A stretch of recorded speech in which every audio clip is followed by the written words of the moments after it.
Alan, Andrew described Dory as a tragic figure in the first movie, that he felt bad that he hadn't noticed how unresolved and awful it was that he left that character hanging for so long. I wonder, what was your thoughts at the time when you were Dory in the first movie, and did you feel that there was a lot more of her story, and did you wonder, you know, what had happened to her? No, I really didn't. And had I thought about it and done actually what Andrew did, is think about where did she come from, who is her family, I would have called him sooner and said, here's the sequel, here's the idea. I wouldn't have had to wait so long. No, I think that when you really think about it, I actually don't think it is tragic. I think that you can look at it that way, but as you see in the film now, what appears to be a disability is, you know, her strength, and it turns into what would Dory do. So maybe what appears to be a disability is actually something that everybody else can look at in another way and say, actually, that's a different way of thinking, and it's a good way of thinking. So I love that message in it, that something that seems to be a handicap is something you can use as a strength.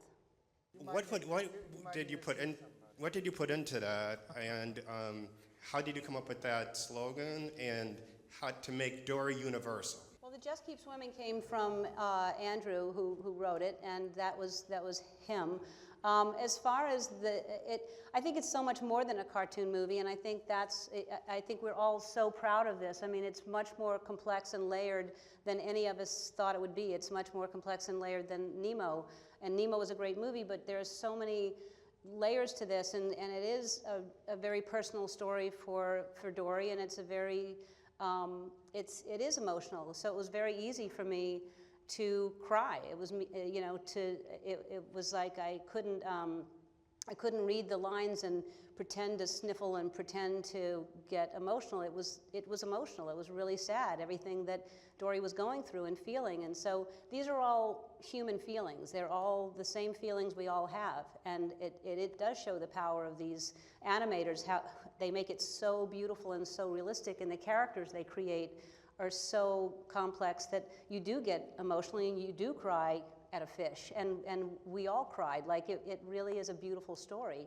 So it was fun and challenging to get that emotion with just a voice and no other physical, you know, you can't give you a body language or anything attached to that. But I don't know, I think it's the credit to the writing as well.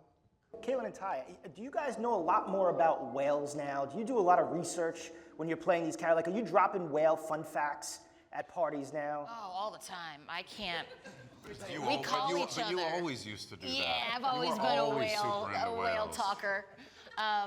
No, I mean, I did a fair amount of research. You know, I love that they're a whale shark is the largest fish, and that they have no teeth, and so you can swim with them, and that's pretty cool.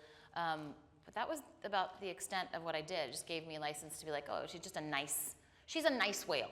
You know what I mean? What was your beluga experience? Well, yeah, that kind of what I was saying before. I think I sort of overthought it and then realized that I should just work on the actual text. Feelings and text. Yeah. This is one for Ellen. You've helped shape Dory's personality from the very beginning in Finding Nemo. Did you have a particular connection with Dory's desire for belonging and finding a family? Actually, this goes out to all the cast if you felt you had a connection.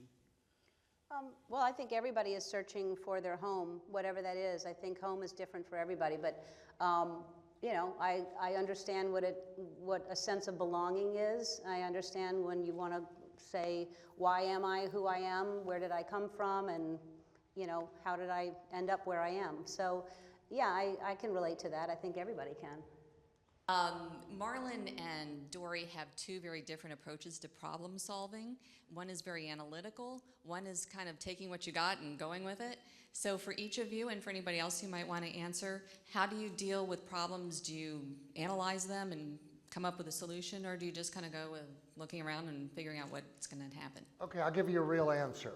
Because thank God my memory is great, but as you get older, you do forget little things, and I have come up now with a new philosophy of life, and that if something is bothering me, I ask myself to check back in 30 minutes. And if it's still bothering me, I deal with it. but a lot of it I don't remember. And my answer is both. I do both. I mean, it just depends on the situation. I do, being a comedian, I think that I analyze, I look around, I kind of observe and analyze all kinds of things. I try to not do anything irresponsible, but I also do like to be spontaneous and just sometimes take chances. If I could just come to Mr. Eugene Levy for a minute, sir. Yes, he is here. If I could say, you know, you play such a great movie dad. You're always comfortable and relatable. Like, every time you're a dad in a movie, I want to come move in at your house. What is your secret? It's called acting. I don't know.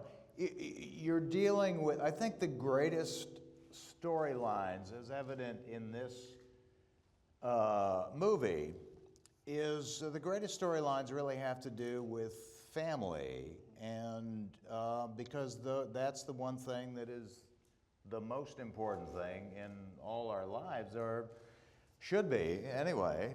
So anytime you're dealing in a familial kind of situation, a dad and a child, or those are the stories that kind of resonate with me, because they're about something absolutely tangible and real, and those are the storylines that you can kind of really have fun with and really get behind and totally kind of pour yourself into.